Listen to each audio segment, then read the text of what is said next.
This is a new name and an additional model in the BMW range, without a direct predecessor. Even so, it's hard to imagine a new arrival that needs less explaining than the X2. It's a lower, sleeker, sportier and slightly less roomy counterpart to the X1. You know, like the X4 is to the X3, or the X6 to the X5. So it's a crossover for people who are willing to compromise on backseat and boot space, though not that much.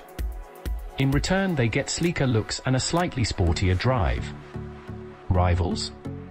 Well, since the X1 faces up to all those Audi Q3s, Mercedes Glass and indeed the new Jaguar E-Pace, then BMW's official hype talks of this being the vanguard in some sort of new category. But ask the man who led the project and he's candid, it's the Range Rover Evoque. A vehicle that the Germans were surprisingly slow in challenging. Since the Evoque sales have put a vast amount of butter on Land Rover's bread, you can assume the X2 will do the same for BMW. Talking of sales, in 2017 the X prefixed models accounted for 1 in 3 of all the BMWs flogged around the world. That's only going to grow, as in 2018 the X7 launches, as well as this X2. It'll be bought on style, so let's talk about that. It doesn't look like a shrunken X4 or X6, which to most eyes is a mercy. The tail is shorter and more vertical than theirs, to make it more pocketable because it's aimed at urban people. BMW has simplified the surfaces along the sides. If you like designer speak, the BMW pencil operatives call it precision with poetry. Whereas the more frantic creases of the X4 were romantic. Remember flame surfacing? It's not just surfacing that's new. The wheel arches have gone a little countach on us. The absence of a window behind the rear door leaves space for a wide pillar punctuated by a BMW badge. They say this alludes to classic BMW coupes, including the 3.0 CSL Batmobile. Could it also be because otherwise you might not, from the side, immediately recognize it as a BMW at all? At the back, an outer plastic skin on the tailgate allows its surface to be flush with the bumper. Insurance companies don't like vulnerable steel to come out flush. The tail lamps have a new to BMW bordering crease, see the Ford EcoSport for details. Up front, the kidney grills have been effectively inverted, wider at the base than the top to make the thing apparently sniff the road. The version in these shots, with M Sport X trim, is rocking a load of grey plastic around the lower grille as well as down the sides. Kidneys, a gaping mouth below, triangle recesses to the sides, angular lights, round fogs. It's bedlam. The base version has a simpler lower nose without all those clashing shapes. Inside, you can have plain cloth or leather, or go all rucksack with mesh fabrics, suede inserts and contrast stitching.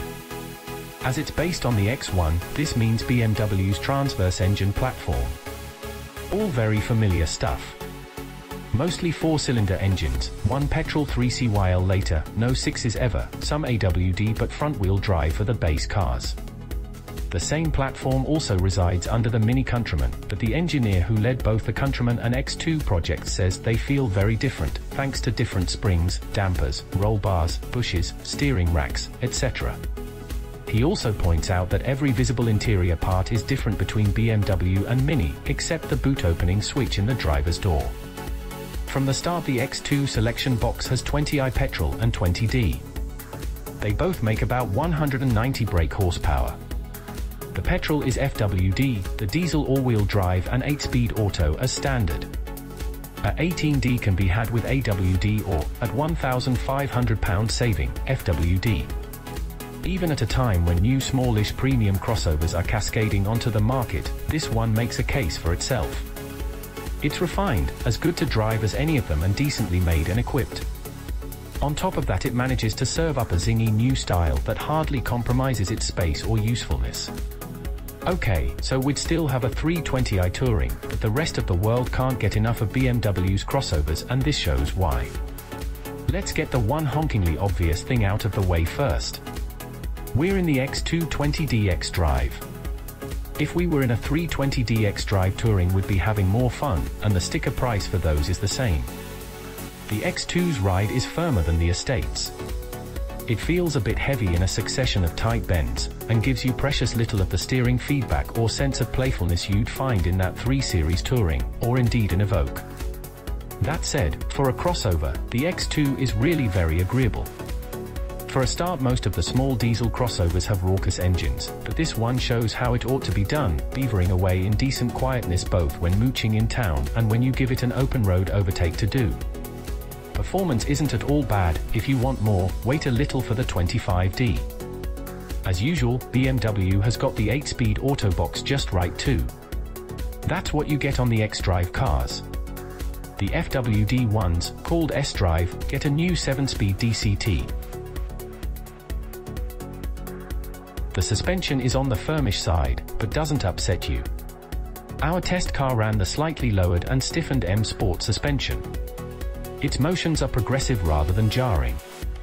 Many tall cars have overstiff anti-roll bars, causing lateral rocking over one-sided bumps in a straight line.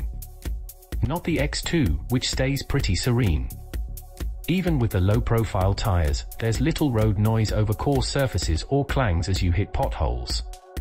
It uses the spring travel well. That translates into able cornering. Body lean is well controlled, despite what we just said about the anti-roll bars. Everything happens as you'd expect. The X2's decently responsive, easy to be accurate with.